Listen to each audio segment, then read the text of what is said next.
Well,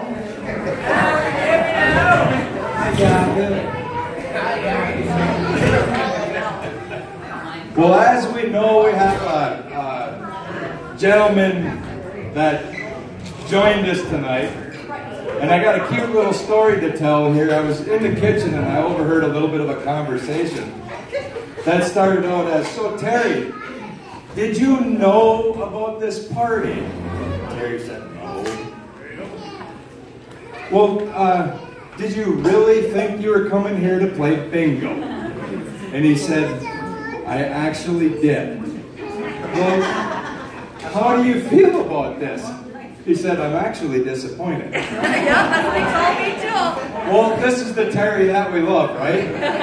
Little children say what they got to say. Old guys say what they got to say. So, Mr. Terry Martineau, we took the liberty of building you a little bingo board up here. And I don't know, would you like to tell the people what's on the bingo board?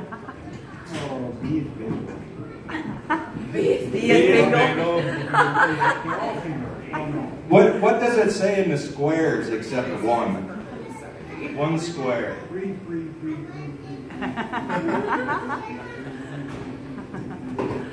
What's free? What's this? Okay, so then, so we'll roll the balls one time here.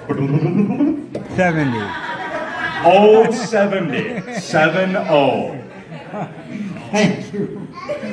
Bingo.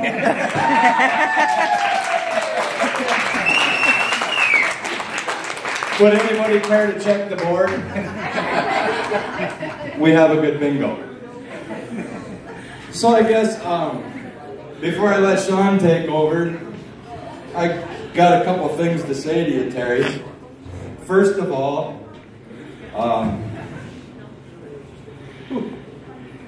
I love you, man. I love you, and happy birthday. I sat in my chair for the last 3 days trying to figure out what the hell I was going to say to you. Sean said, "Hey, we got to roast this guy." And I said, "Hell yeah." So I guess the only question I got is, after 3 days of sitting in my chair trying to figure out what I was going to say to you, besides I love you, and I'm very proud and honored to have you as part of not just my family, but all the families that you touch. I have one question for you. Why the hell do you always got that same smile on your face? You were born with that one. That's a good answer. And then right before I got here and people started showing up, I thought, you know what? I know why you have that smile on your face.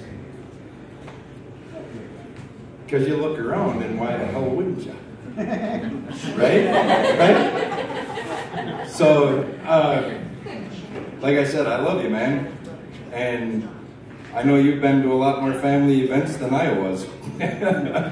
But I think you're not only a pillar to the family and friends that you have, but you've always been very honorable, and it's always a great thing to see your smile. And happy 70th, and I don't know if it'd be a bad thing to wish another 70 on you or not, but what the hell? Let's go for 80. So, what was that? I haven't had that since Enos. All right, well, I'm going to turn this thing over to Sean. I'm sure he's got one or two things to say.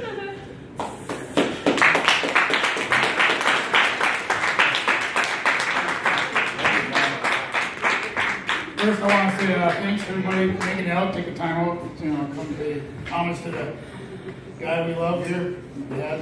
I don't get my hand roast them over, so. I just wanted to tell a couple stories, maybe some quick ones, some kind of roasting.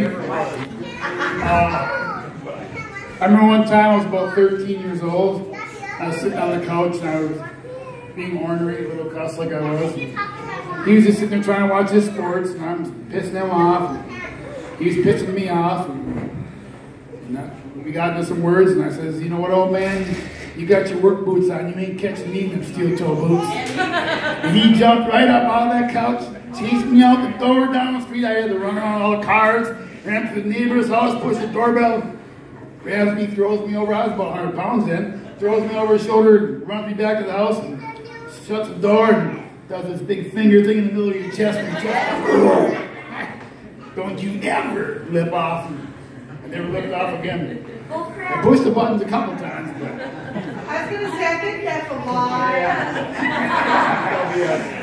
And another time, I wanted to share this one, but I shared it with Anna on Facebook the other day. But so I got my license when I turned 16, and I was out cruising around with my friends, and everybody remembers Terry's baby blue station wagon.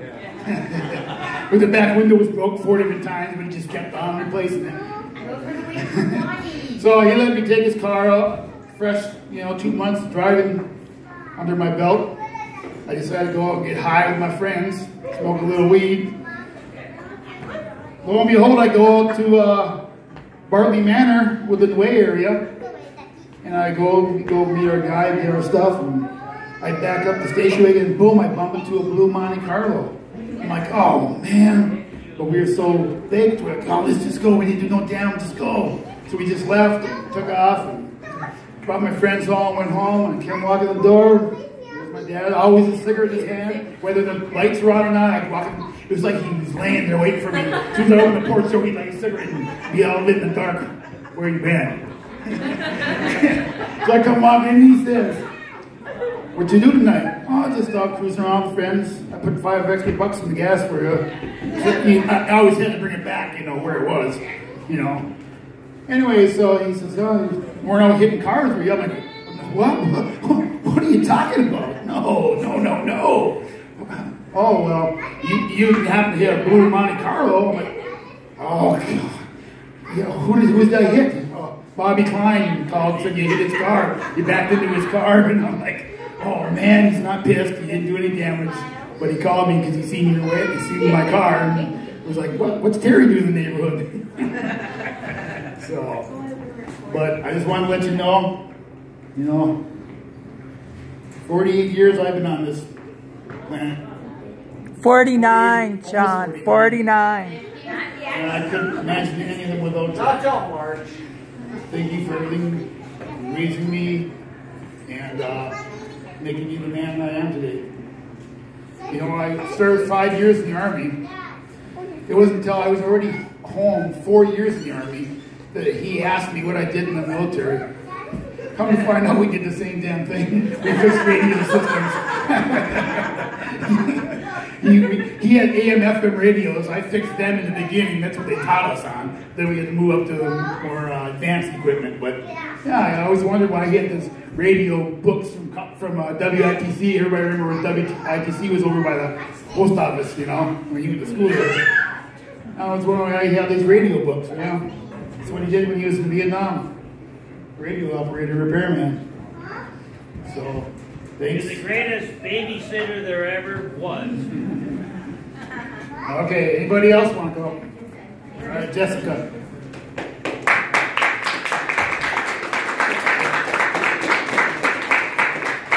Roasting, and I don't speak very well in public, so I'm just going to say that I am very, very grateful that you've been here my whole life.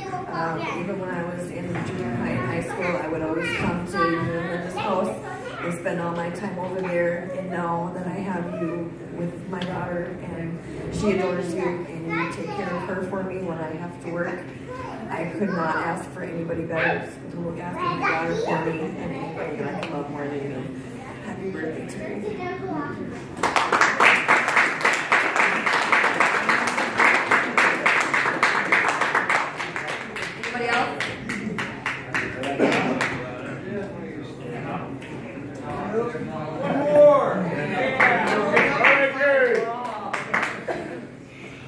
He's got some good ones.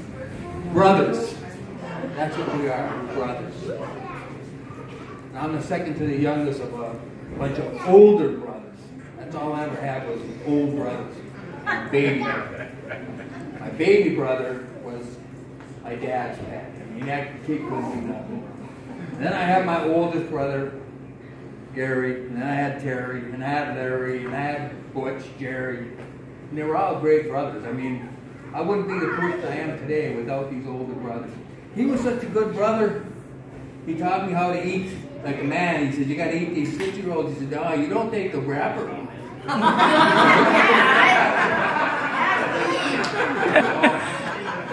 Later on, I got these, I told my mom, I got this stuff, and I was stuck on my mouth.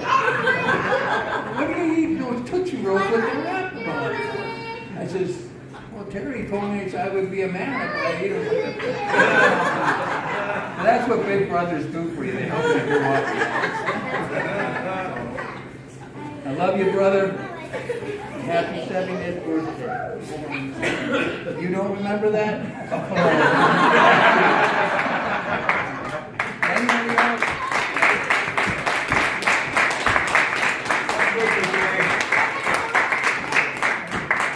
Anybody got a Tootsie Roll?